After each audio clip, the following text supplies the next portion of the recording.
Africa Mahadesh asida country kayani lairiba masigi country asida Burkina Faso haina piklaba country asigi hojuji ki leader ama means president oina lairise youngster 35 year tagi Ibrahim Tarore masina west ki khoido ose pupuk law na chakhalaba mati mark asina entire South Africa ke nation ase punsil laga matam kyari degi asidagi chahi chama yankai mathak tagi west asina Africa se control to gi amna kanna hona dura rakpani control su tawrakli masida France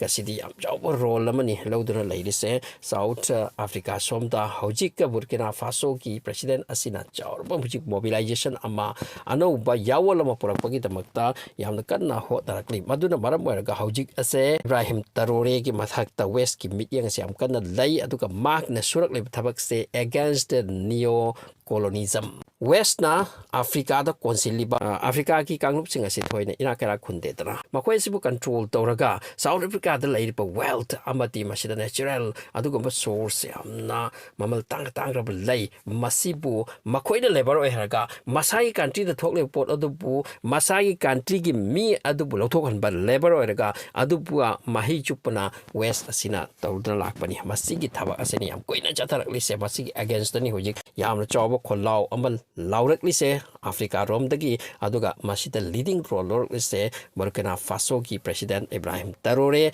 aduna hojik west amadi South Africa ki marakta akan bakles amal lakli masibu just war natragasu hojik akan border ni lakli se South Africa ki country sing dagi maluti west nakhoi gi army sing aikoi sida deploy ton thamli se masi loina puthok pi khro aduga hojik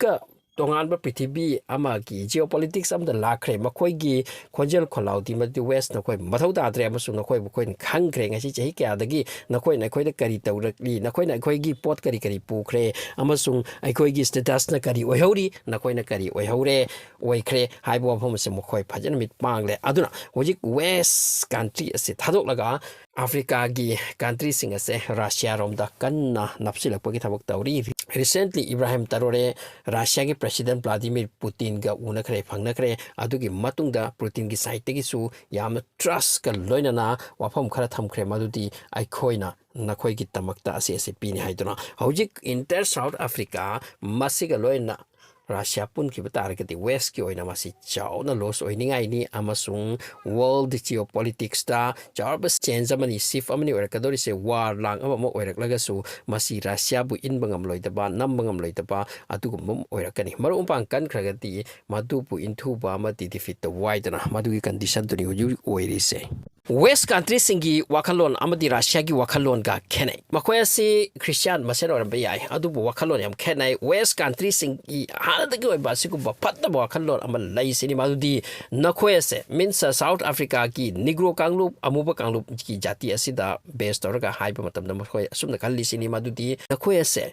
mapuna masak thina amadi nakoi se lair na polakrapani aduna nakoi sum lair na sigdabani labor class ki kanglup ni nakoi na mapu biya panati amasung mapu gi damakta nakoi se thabak suraga nakoi gi life se sum loi ki bana pai adugi mathak thong ba talakanu haibu wakhalon ase makoi da lai sini adugi wakhalon to Russia da laiti amasung Russia na hau ki bachahi kaya sida prithibi country kaya da makoi control toba kaya su yaukrabani makoi bu adubu mafam adugi resource chup laga mafam adugi mi singbu namtharaga tawgani habse history na haidi sini adubo west countries ki kanglup sing ase particularly France Portuguese amadi Britain makoi asigi kanglup sing ase namthaba amadi madugi wealth chup laga makoi tonghoba makoi khulhoba haibagi wakalon ase puduna lakpani asisu tawri madugi pot adu ukre South Africa ki kanglup sing ase na maru oina Burkina Faso ki hojiki president ase masina yamna khara bawafam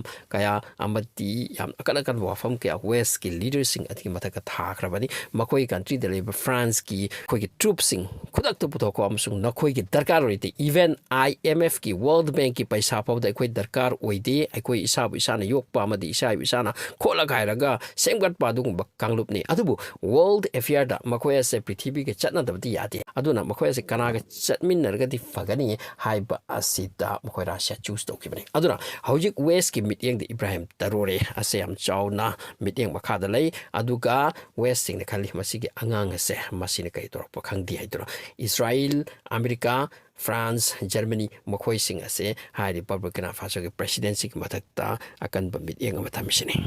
India Africa Mahades se Prithvi ki chauraba saruk amani amasung masida laikriba resource se masidi sanagi chingka sanagi khoni kaya amati oil natural gas rubber asine chingba adugi matungta yam art rare art mineral kain laikri se masi yam sate laikraponi adubu makoi gi missing ase laikla su khara haiba watpa mapangal di phaba aduga technology asida wangdaba ngasi su makoi khara wangba watli aduna masi continent ase makoi west kang bu asida chawchawba conference torga makoi masida decision lo krabani karam haina masida ge lutoro putorakani haibse ngasi matam kuina de chupna lakpani hari aduga Africa Mahades sing ase France maru aina Britain Portugal Italy Belgium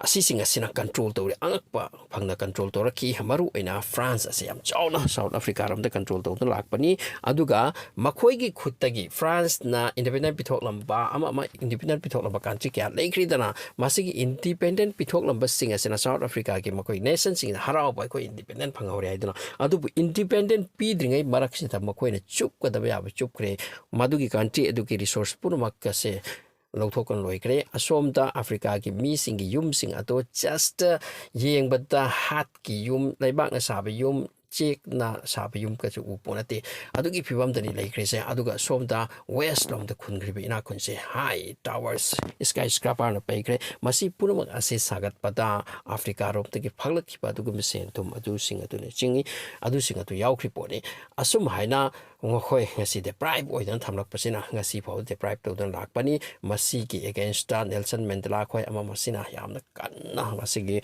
kholau puthok laki adu mai su khara pa ki South Africa gi Nelson Mandela tu country mamam lairi makhoi ti masi gi against khonjel se yamna kanna laubang ngamde adra west na piba pressure amati makhoi na haiba to yadana dum chata yadaba maramdi nakhoi labor class ne masung khara piri sina nakhoi chaduna thakuna hingduna legadabani adu madu laitraga su pai laitaba maramdi makhoi da resource laite makhoi gi masagi pa machinery technology ama laitabani na west ki sing adu ke depend tor ka makhoi ase chak chara na ma hen bati yate aidun hinglakpani labor class ki adu pu hojikti yaroi sidi Ibrahim Tarore khoi pu ama thorak lese ma ki follow da mi me ama thorak lese ne aduna west ki makhoi ase ma ki mathakta sawning bamani hojik konje khola IMF ki mathau ta de ma ching na khoi gi karim ta mathau ta de yes sai khoi mathau ta so khoi gi mathau ta pun ma se Russia de ki logani haiduna hojika yamna achakpa mani adunani Russia gi mathakta west country sing ase chakthek lese makhoi ase thugai khraga amati makhoi ase down to khraga di aikhoi ki leader aikhoi na tawning ba tawba mafam khuding de yaragani haiduna adunani Russia thugai ba kan hot lesa dupu Russia su Russia ni makhoi de hen kraponi asugumba Geo-Politics ki change kaya se uri aduga hojik modern da Ibrahim Tarore yamna chawna luchingba mo oirakli ma ki site ki thabak ano no ba kaya uba phangani hainati hairi yong tawni